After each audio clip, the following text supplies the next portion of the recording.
Dímelo, Bo, Dominican York. What's going on, mi gente? What the going on? Ya tu sabes, loco.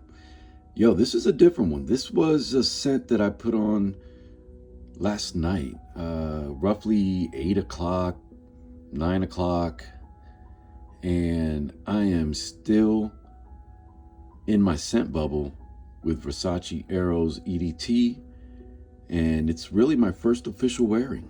You know, even though I was mostly home, I went out and I shopped a little bit for the house and then came back, did not reapply. Now, I sprayed liberally. So, I mean, I did plenty of sprays to the chest, to my forearms, to the back of the neck, to the front of my neck, and on the outside, hit some clothing. And I just put lotion on. But right before I started filming, I could smell my forearm and pick up Eros EDT. And as a matter of fact, I didn't even have to really reach for it. I mean, I'm pretty sure my sweater's still pumping.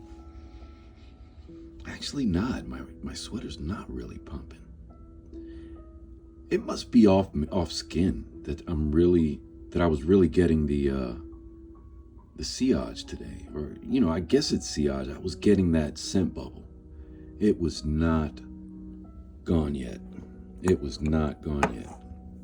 I don't know if you guys saw, I did a fake versus real on Eros EDT, and the fake one looked really real, and I'll show it on channel again. I still kept the bottle, but yeah, some bogus shop app seller, and I think they were on there a few months ago. I haven't checked recently, but let's take a look at the atomizer.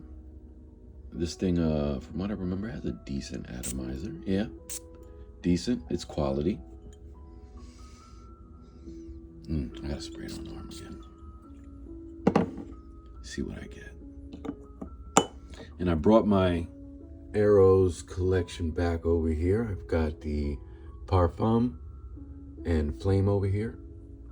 And then, of course, I've got the EDT. This is a scent that it's similar to the Parfum because I had the Parfum first. The Parfum, after I got my wife, August 2024, actually July 24, I got her Ombre Leather and Apres L'Amour number 4. Since then, she's given those back to my side of the collection, but I really bought those for her. Ombre Leather really got me hooked. And after having Bleu de Chanel EDT for the last 5 years approximately, and then a couple of Ralph Lauren's and a couple of Kenneth Coles and a couple of Banana Republics, I delved into my second purchase and my first, discount purchase for myself, and I bought the Parfum for a good price, like 50, 60 bucks, right? You could buy what was this guy right here?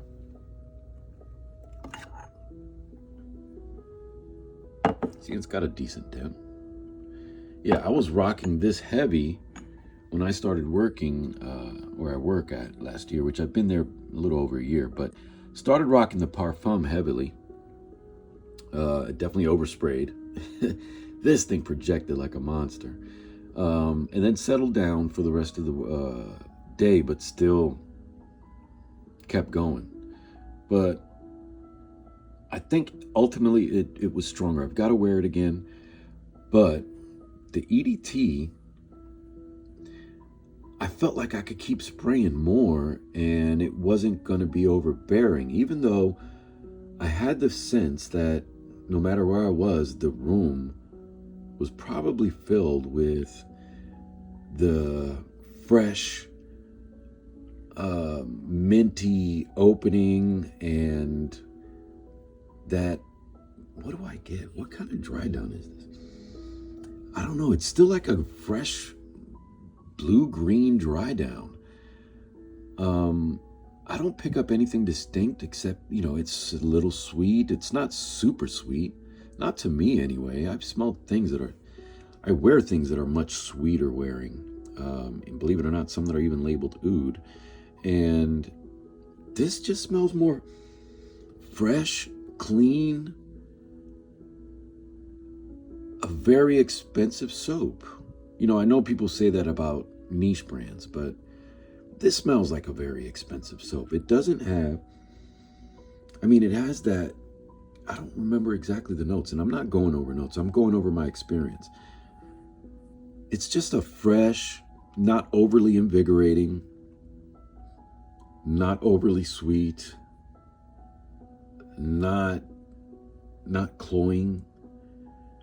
It's just so appealing. This is such an amazing scent. This is, I think I've seen on Monica Cologne's channel that this won so many battles over the last couple years when they would do their live street interviews and they ask women's opinions on men's fragrances.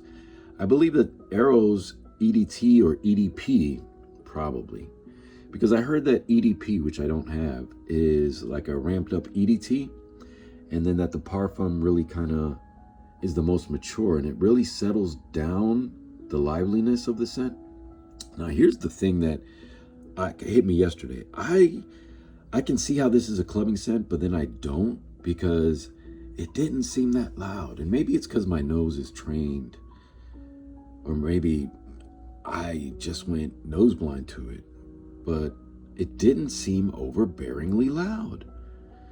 But it did seem to keep going. So maybe that's why it's touted as the #1 club scent of the last 2 decades or whatever it is. I just got to tell you that this is an incredible purchase. You can find this for as little as $40, maybe a little less, definitely less for a smaller bottle.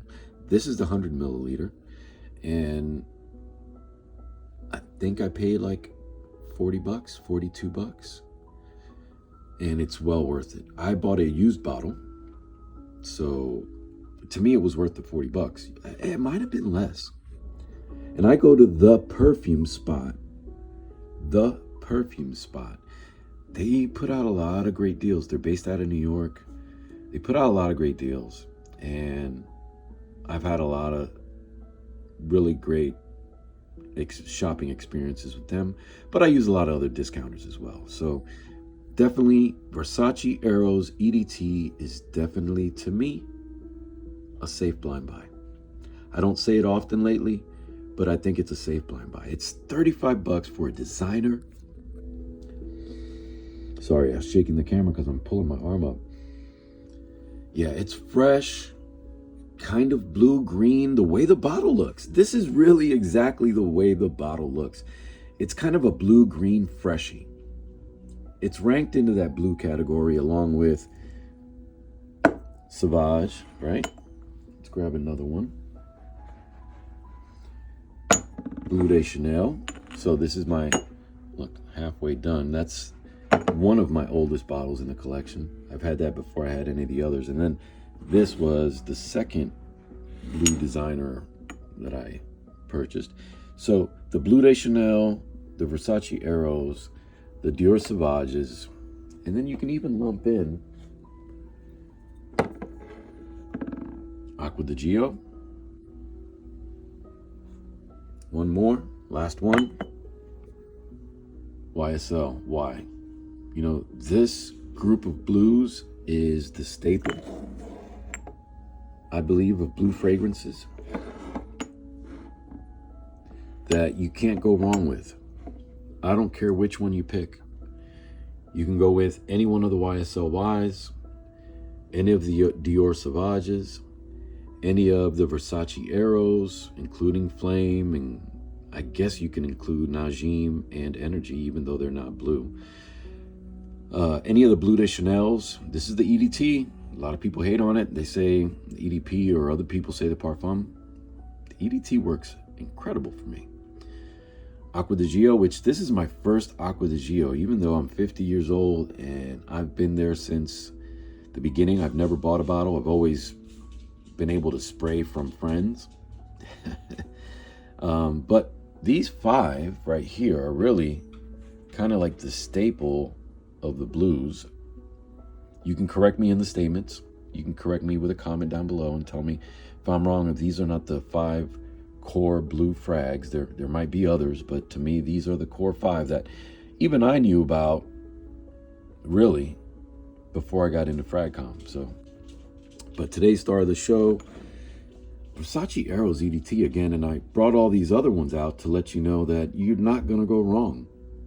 Any one of those DNAs, including Versace Eros EDT, is going to be a safe blind buy, in my opinion. You know, and again, that's just an opinion, but those are the safe bets. Versace Eros EDT, safe bet. Anyway, you guys have a blessed day. Que Dios te bendiga. Peace.